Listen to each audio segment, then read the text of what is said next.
Welcome to the video series on practicing speaking and answering interview questions from the Cambridge English IELTS curriculum. These videos will help you provide more accurate and focused answers, boosting your confidence when participating in the IELTS speaking test. Wishing you success!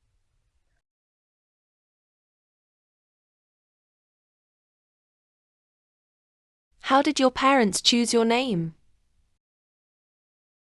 Well, my parents put a lot of thought into choosing my name. They wanted something that carried both cultural significance and a personal meaning.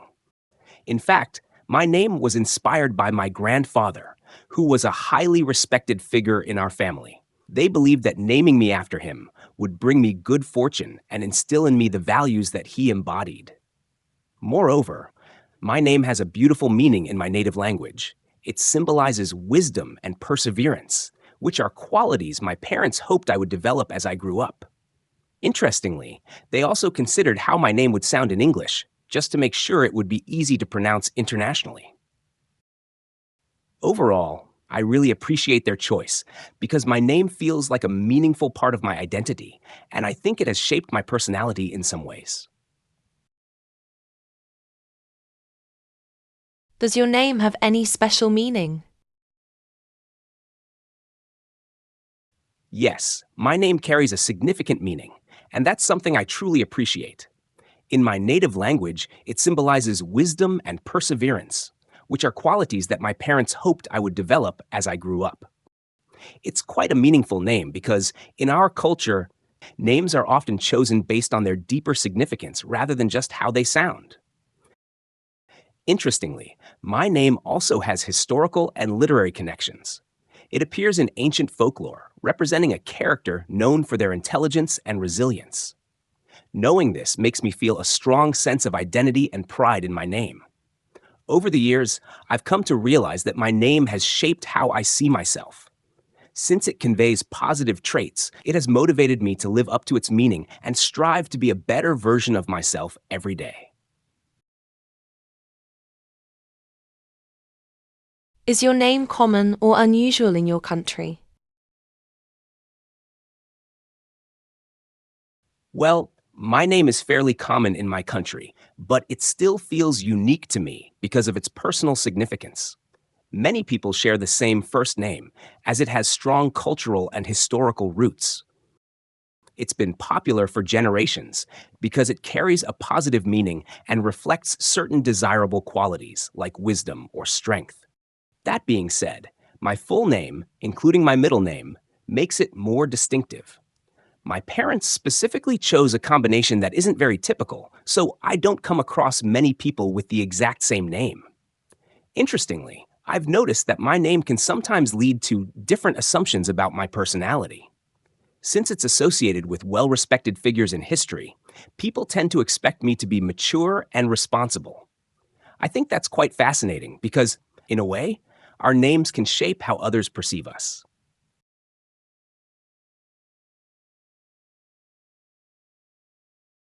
If you could change your name, would you?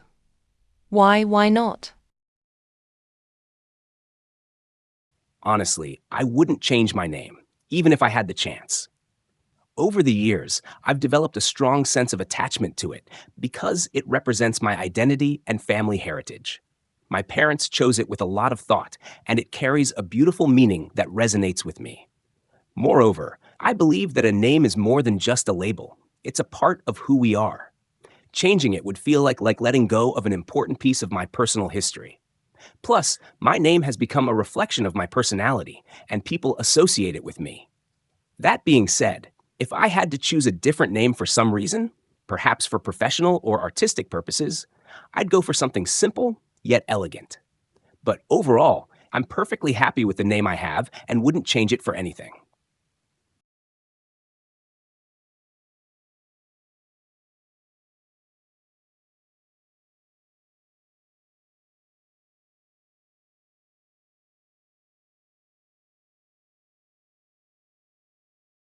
Describe a TV documentary you watched that was particularly interesting. You should say what the documentary was about, why you decided to watch it, what you learnt during the documentary, and explain why the TV documentary was particularly interesting.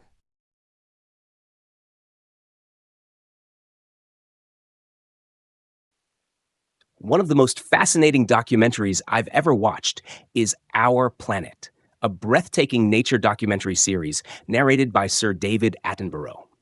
It explores the beauty of the natural world and highlights the devastating impact of climate change on various ecosystems. I decided to watch it because I had heard so many great reviews about its stunning cinematography and powerful message. Plus, I've always been passionate about environmental issues, so I was eager to learn more about how human activities are affecting wildlife and biodiversity. Throughout the documentary, I gained a deeper understanding of the delicate balance of nature. I was I was particularly shocked to learn about how rising temperatures are causing ice caps to melt at an alarming rate, threatening countless species. The documentary also emphasized the importance of conservation efforts and how small lifestyle changes can make a difference. What made it especially interesting was not just the eye-opening information, but also the visually stunning footage. The cinematography was absolutely breathtaking, capturing rare and intimate moments of animals in their natural habitats. The combination of incredible visuals and a compelling narrative made it both educational and emotionally moving. Overall, it was a truly thought-provoking documentary that changed my perspective on the environment, and I would highly recommend it to anyone.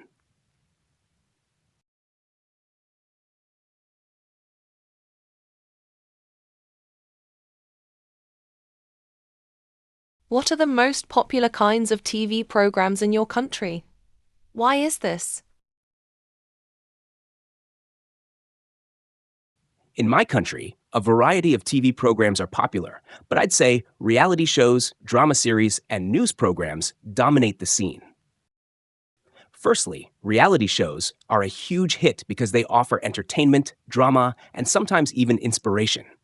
Talent competitions like singing or cooking contests attract massive audiences since people enjoy watching ordinary individuals showcase their skills and chase their dreams. These programs also create a lot of buzz on social media, which adds to their popularity.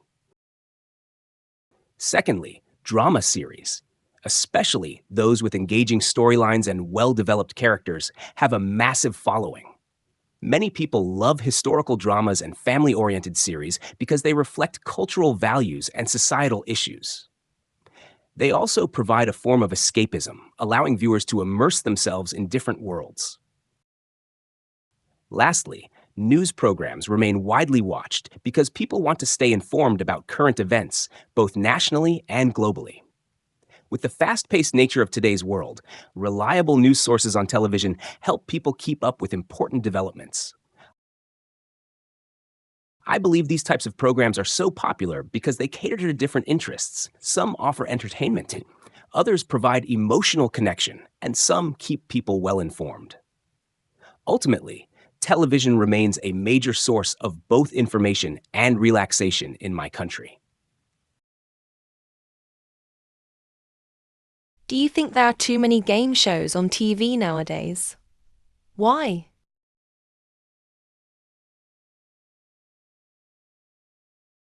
Yes, I do think that game shows have become quite excessive on television these days. While they can be fun and entertaining, the sheer number of them can feel overwhelming. Many channels seem to prioritize quantity over quality, churning out similar formats with only minor variations. One reason for this is that game shows are relatively cheap to produce compared to scripted dramas or high-budget documentaries. They require less investment in terms of production and can attract a large audience, making them highly profitable for TV networks. However, the downside is that many of these shows lack originality. Some rely too much on exaggerated drama or repetitive challenges, which can make them feel predictable and uninspiring. Personally, I think TV programming should offer more variety, including educational and thought-provoking content, rather than just focusing on lighthearted entertainment. That being said, I understand why game shows remain popular. They provide an easy escape from daily stress and bring people together, especially when families watch them as a group. But overall, I think there should be a better balance between entertainment and more meaningful content on television.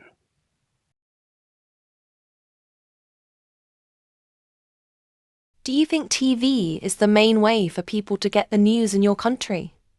What other ways are there?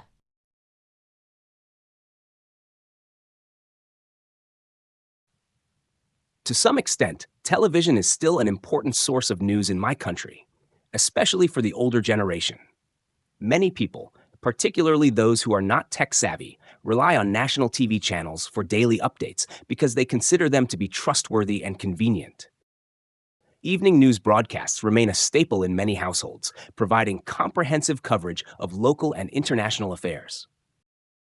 However, I would argue that the internet and social media have overtaken TV as the primary news source, particularly among younger people. With the rise of smartphones and digital platforms, news is now accessible at the touch of a button. Online news websites, social media platforms like Facebook and Twitter, and even YouTube channels provide real-time updates, making it easier for people to stay informed anytime, anywhere. Besides TV and the internet, radio and newspapers also play a role, though their influence has diminished over the years. Some people still enjoy listening to news reports on the radio during their commute, while others prefer reading newspapers for in-depth analysis. Overall, while television remains relevant, I believe that digital media has become the dominant way for people to consume news due to its speed, accessibility, and interactivity. What types of products are advertised most often on TV?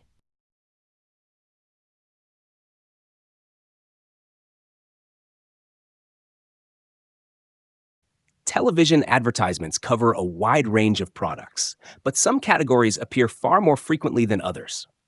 In my country, I'd say the most common types of ads are for consumer goods, financial services, and technological gadgets. Firstly, consumer goods, such as food, beverages, and household products, dominate TV advertising. Brands constantly promote snacks, soft drinks, and cleaning supplies because these are everyday essentials that appeal to a broad audience. Companies use catchy jingles and celebrity endorsements to make their products more memorable.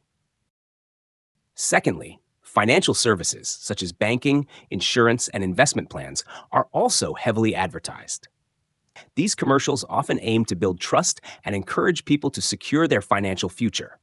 Given the growing awareness of personal finance, many banks and insurance companies compete for customers through persuasive TV ads. Another major category is technological gadgets, including smartphones, home appliances, and cars. Since technology evolves rapidly, companies frequently release new models and use TV commercials to showcase their latest innovations. High-quality visuals and engaging storytelling are often used to highlight a product's unique features. Overall, these types of products dominate TV advertising because they cater to everyday needs, financial security, and modern lifestyles. Television remains a powerful medium for companies to reach a vast audience and influence consumer choices.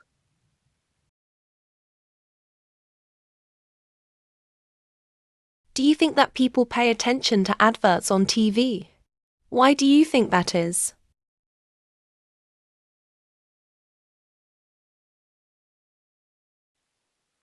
To be honest, I think most people tend to ignore TV advertisements unless they are particularly engaging or relevant to their interests.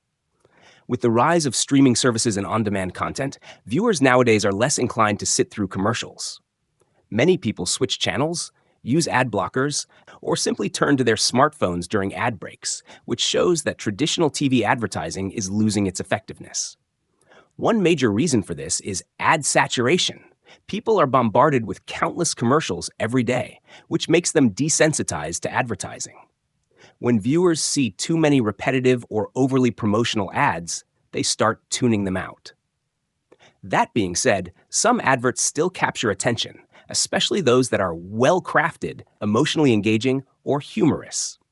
A compelling story, a catchy jingle, or an endorsement from a famous personality can make an advertisement stand out.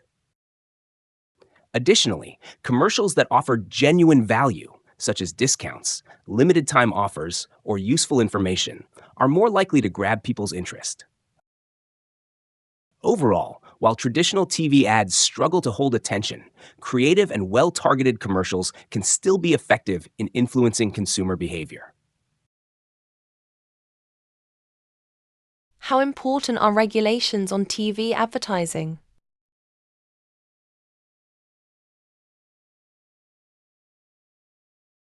Regulations on TV advertising play a crucial role in ensuring that advertisements are ethical, truthful, and appropriate for viewers. Without proper regulations, companies might resort to misleading claims, exaggerated benefits, or even harmful content to boost sales, which could negatively impact consumers. One key reason why advertising regulations are important is consumer protection. Strict guidelines prevent false advertising, ensuring that products and services are accurately represented. For example, health-related products must not make unverified claims about their effectiveness, and financial services must provide clear information about risks. Another essential aspect is protecting vulnerable audiences, particularly children. Many countries have laws that restrict advertisements targeting young viewers, especially for unhealthy food, alcohol, or misleading toy commercials. These measures help prevent manipulative marketing tactics that could negatively influence children's behavior and health. Moreover, advertising regulations also promote fair competition.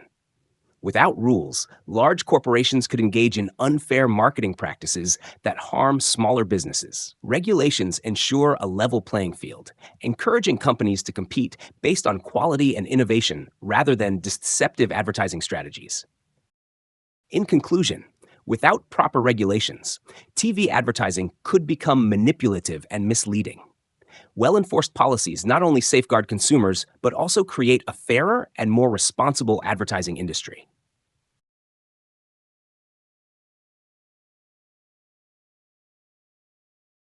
Wonderful.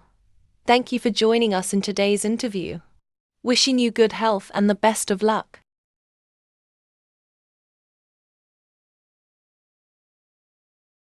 Thank you very much, madam. I also wish good health and the best of luck in life.